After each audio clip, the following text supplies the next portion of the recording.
How do you do, teacher? And hello, dear classmate. My name's Lita. Today I'm so excited to be here. Now I would like to introduce you about an old historical temple in Cambodia. This temple is in Takao province that is one of the oldest province in Cambodia and also my country too.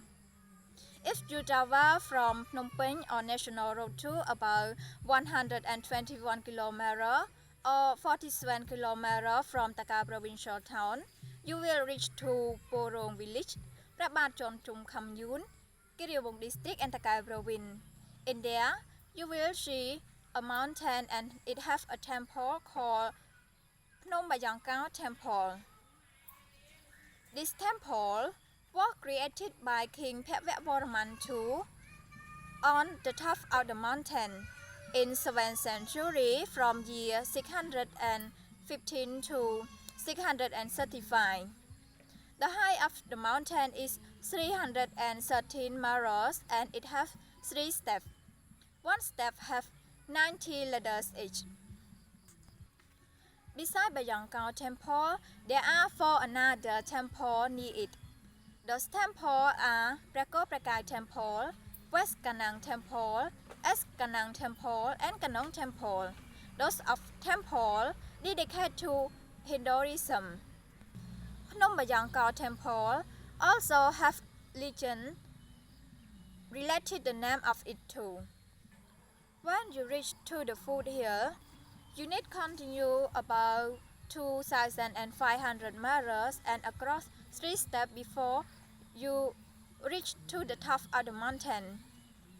If you drive a car to there, when you arrive to the foot here, you need to keep the car with people who live there.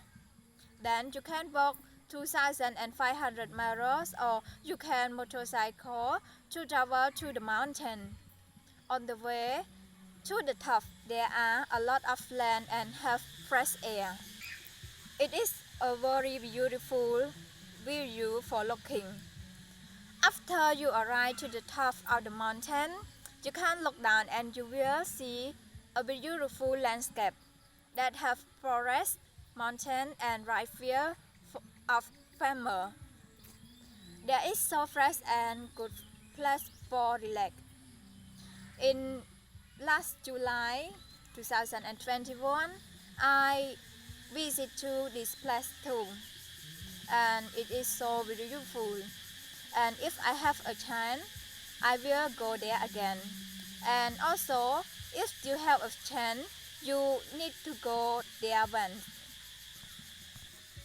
The last, I would like to thank you, teacher, and everyone for listening to me. Thank you. Bye bye.